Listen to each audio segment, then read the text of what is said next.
Have you ever felt deep in your chest that Allah is moving you, even when your life looks still? Bismillah. Assalamu alaikum wa rahmatullahi wa barakatuh, and welcome to Basiruddin. In today's video, you're going to learn powerful truths about guidance, how Allah leads hearts, how He redirects destinies, and how to recognize the signs when your soul is being called to something higher. By the end, you won't just feel inspired. You'll understand what to do, what to trust, and how to walk forward with yaqeen. So, before we begin, ask yourself this. What if the doors to closing in your life are not rejection, but rahmah? What if the discomfort you're feeling is actually Allah protecting you and guiding you to the place meant for your spirit? Stay with me, because what you're about to hear may change the way you see your entire journey. When Allah chooses a servant for guidance, He reshapes what that heart can tolerate. Things you once overlooked, careless speech, empty gatherings, subtle compromises, begin to feel heavy like a weight on the chest. It isn't arrogance and it isn't moodiness. It is your fitra awakening. Your soul starts rejecting what disconnects it from Allah, even if that same thing once felt normal. You may notice that certain jokes no longer make you laugh, and certain conversations leave you spiritually drained. You sit among people but feel distant inside because your heart is searching for remembrance. This is a mercy. Allah is teaching you discernment, basira. So you stop feeding your spirit what makes it weak. The heart that tastes closeness to Allah can't be satisfied with what is hollow. Sometimes you will feel disturbed by sins that used to seem small. That discomfort is a gift. It is Allah placing a light in your conscience so you return quickly, making tawbah before darkness settles. A chosen servant is not someone who never slips, but someone who cannot remain comfortable in disobedience. Allah makes the path back to Him feel urgent and real. You might also find yourself pulling away from environments that encourage heedlessness, not because you hate people, but because you love your akhirah. Allah teaches you to protect your gaze, your tongue, your time, and your heart. What you once tolerated begins to feel like a barrier between you and your dua, and when that barrier becomes unbearable, you finally choose what your soul truly needs. So, if your standards are changing and your heart is becoming more sensitive, don't panic. This sensitivity can be a sign of Allah's care, like a wound that hurts because it is healing. Ask Allah to keep you firm, to replace what you've outgrown with what nourishes Iman, and to make you among those who hear the truth and follow the best of it. Because when Allah wants you near, He makes your heart allergic to what pulls you away. There are seasons when Allah separates you from what is familiar, and it can feel like your world is shrinking. The phone goes quiet, invitations fade, and even the people you love may no longer understand you. But isolation is not always rejection. Sometimes it is protection. Allah creates space around you so He can create depth within you. In that quiet, you begin to hear your own soul again. You start noticing what you were avoiding, your fears, your intentions, your relationship with salah, your sincerity in dua. Allah removes distractions so your heart turns inward and upward. Many people are surrounded, yet empty. Allah gives His servants solitude so they can finally become full of remembrance, reflection, and tawakkul. Preparation often looks like loneliness because growth is private before it becomes visible. When Allah is building you, He may remove constant companionship so you learn to lean on Him first.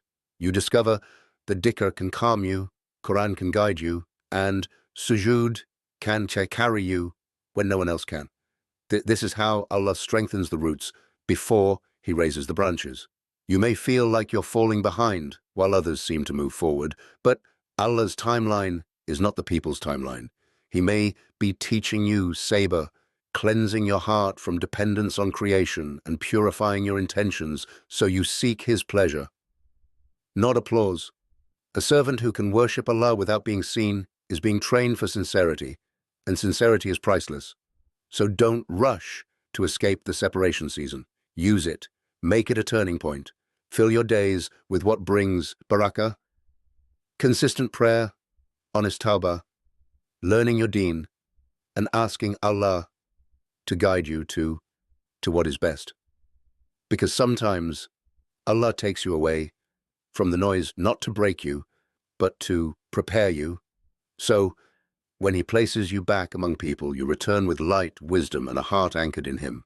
Sometimes Allah removes people from your life, so your heart stops seeking its worth in their approval. You may have held on tightly, hoping their love would heal you, their attention would steady you, their presence would make you feel safe. But hearts were not created to be anchored in creation. They were created to be anchored in the Creator. When Allah wants your heart free, He loosens the grip of attachments that were silently controlling you. At first it feels like abandonment, and your nafs whispers that you are not enough. But Allah is teaching you that your value was never in being chosen by people, it was in being a servant of Allah. People can change overnight, feelings can fade, promises can break, yet Allah's care does not flicker. When you learn to stand with Allah, you no longer collapse when people walk away. Sometimes the pain reveals an uncomfortable truth. You were giving too much of yourself for crumbs. You were over-explaining, over-forgiving, overstaying in places that harmed your dignity. Allah removes certain connections to restore your izzah, your honor. So, you remember that a believer does not beg for love that leads away from Allah. What is written for you will not miss you, and what is not written for you cannot be held by force. This is also a purification of intentions. When the crowd leaves, you discover who you are without applause. When certain friendships dissolve, you discover whether your deen was for Allah or for the people. Allah may empty your hands, so you lift them in dua with sincerity, not with pride. And in that sincerity, something beautiful happens. Your heart becomes softer toward Allah and stronger against disappointment. So, if someone left and you feel the ache, turn that ache into worship. Say, Ya Allah, replace what I lost with what brings me closer to you. Ask Allah to heal you without bitterness, to grant you wisdom without hardness, and to fill your heart with contentment. Because sometimes Allah removes people not to punish you, but to protect your akhirah, and to teach you that the deepest love is the love of Allah. There are moments when you feel restless in your own life, as if your soul is unsettled, even when nothing outward has changed. That discomfort can be Allah's guidance. It is not always anxiety. It can be basira, a spiritual clarity that tells you, this is not where your heart is meant to remain. Allah places a kind of holy dissatisfaction in you so you stop settling for what drains your iman.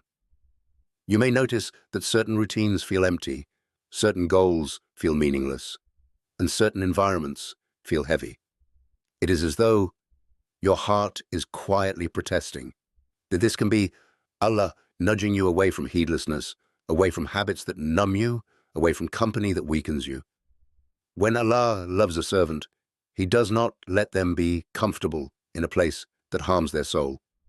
Sometimes the discomfort comes after you've made compromises. You tried to fit in, you lowered your standards, you ignored small red flags until your chest felt tight and your peace disappeared. That loss of peace is not random. The believer's heart was created to recognize truth, and when it is forced to live against it, it feels suffocated. Allah may be using that suffocation to call you back before you drift too far. Other times, the discomfort is simply Allah preparing you to move forward. Like a bird pushed from its nest, you feel unsteady because you're being trained to fly. Allah may be making your current chapter feel limited, so you seek something better, stronger salah, purer income, healthier relationships, deeper knowledge, a life with more barakah. The discomfort is a sign that growth is near, if you respond to it with obedience. So don't ignore what your heart is telling you. Make istikhara, increase your dua, consult people of wisdom, and ask Allah for clarity. Ya Allah, show me truth as truth, and grant me the ability to follow it. Then take steps, small but sincere, toward what strengthens your deen. Because when discomfort is from Allah, it is not meant to break you. It is meant to guide you to a place where your spirit can breathe. Sometimes you do everything right in your own eyes. You plan, you work, you make the effort, and still the door does not open. You knock with sincerity, yet the answer is silence. But in the sight of Allah, a closed door is not always a denial. It can be a rescue. Allah sees what you cannot see, and He blocks what would damage your faith, your dignity, or your future.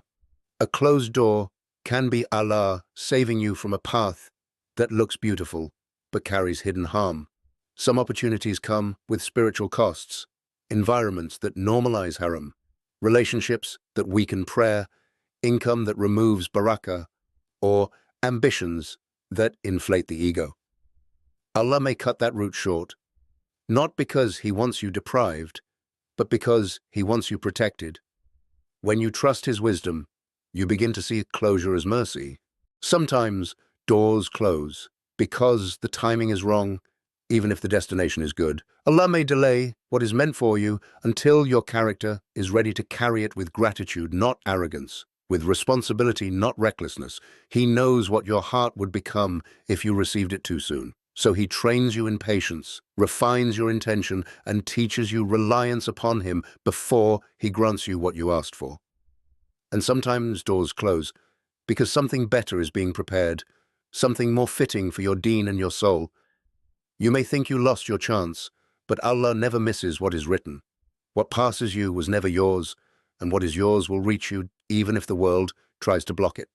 The believer learns to say, Qadar Allahu wa ma sha'a fa'al, and finds peace in surrender.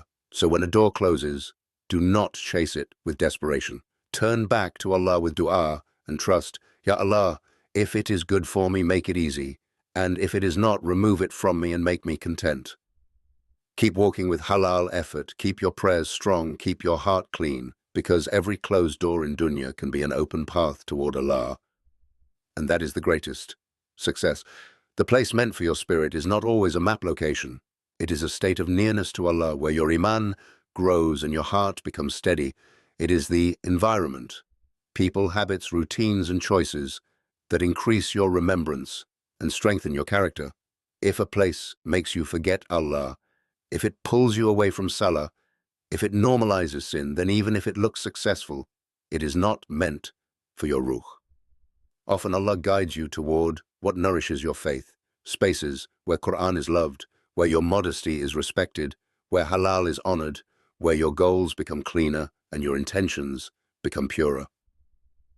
The right place may be quieter than you expected, simpler than you imagined, and less impressive to others, but it will carry something priceless.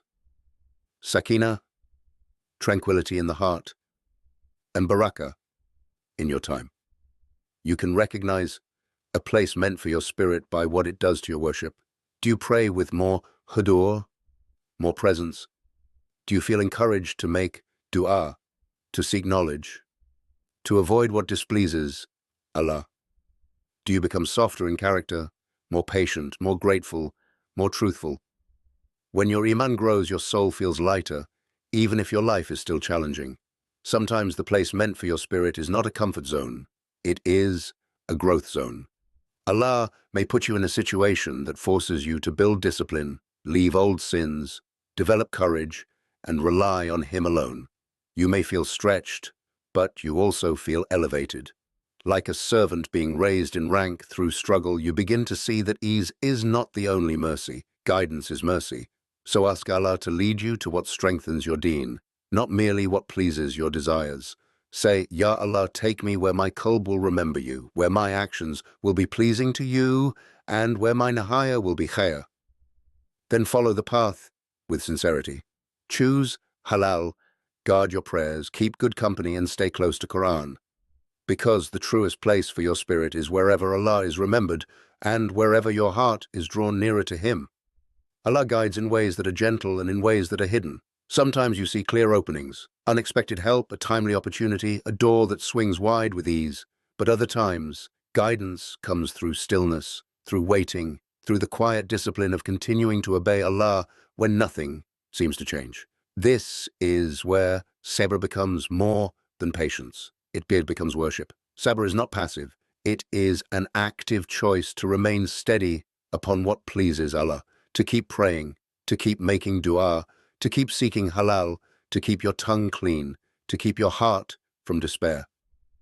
When life feels slow, sabr trains your soul not to panic, not to chase haram solutions, and not to question Allah with bitterness. It teaches you to trust the one who sees the full picture. Many people ask for signs, but Allah often tests sincerity before He gives certainty. Will you continue to be consistent when there is no applause, no quick results, no immediate relief? In those moments, Allah is building yaqeen in you, certainty rooted in faith, not in outcomes. You are learning to walk with Allah even when the path is dim, because you trust His promise more than your own feelings. Sometimes, guidance is simply Allah keeping you away from what you would have chosen in ignorance. The delay that frustrates you may be the delay that saves you.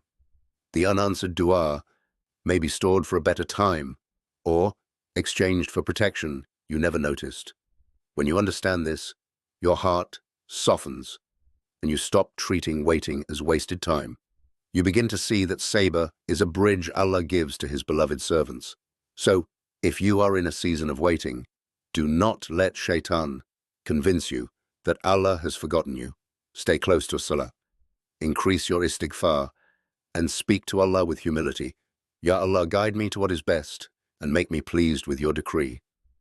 Keep moving with steady steps, even if small, because the one who walks toward Allah in the dark will find that Allah brings light at the exact moment it is needed. When your heart begins pulling you toward Tawbah, know that this is a special invitation from Allah. Not everyone feels remorse. Not everyone is disturbed by sin. Not everyone is moved to return. If you feel that inner ache, the guilt, the heaviness, the longing to be clean again, this can be Allah's mercies reaching you before your heart hardens. Tawbah is not merely regret, it is a turning away from what displeases Allah and a turning toward His forgiveness with hope. Shaitan tries to twist guilt into despair, whispering, "You've gone too far." But Allah's door is always open as long as you're alive. The very desire to repent is often a sign that Allah wants you near, because a heart abandoned is a heart that no longer cares. Sometimes as Tawbah begins quietly, you feel uncomfortable in gatherings you once loved. You feel ashamed of what you once justified. You start craving Quran. You want to fix your salat. You want to cleanse your eyes and your tongue. These are not random emotions. They are signs of life in the qalb. Allah is awakening your fitrah and pulling you back to the path that brings peace. Do not wait until you feel perfect to return. Return as you are, broken, sincere, and hopeful. Say, Astaghfirullah, with a heart that means it, and take one step. Pray on time, cut one sin, replace one habit, seek one lesson of knowledge. Allah loves small deeds when they are consistent, and He multiplies them with His generosity. And if you fall again, return again. The believer's strength is not in never slipping, it is in never giving up on Allah. Keep making dua. Ya muqallib al-qulub, thabit qalbi ala dinik, O turner of hearts, keep my heart firm upon your religion. Because when Allah places tawbah in your heart, it is not a humiliation, it is an honor and a path back to light.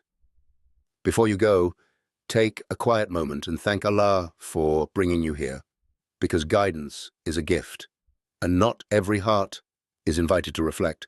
If this message spoke to you, I want you to choose one word that matches what you're feeling right now, something from this journey. Guidance, sabr, tawakkul, tawbah, basira, baraka, peace, purpose. Write that one word down, then come back and type it in the comments. Let it be your intention and your reminder. And to help this reach more hearts, if you see YouTube's new hype feature, please tap it and support this video so it can be shared with more people who need it. May Allah guide us, protect us, and lead us to what is best for our deen and our akhirah. Ameen. Assalamu alaikum wa rahmatullahi wa barakatuh.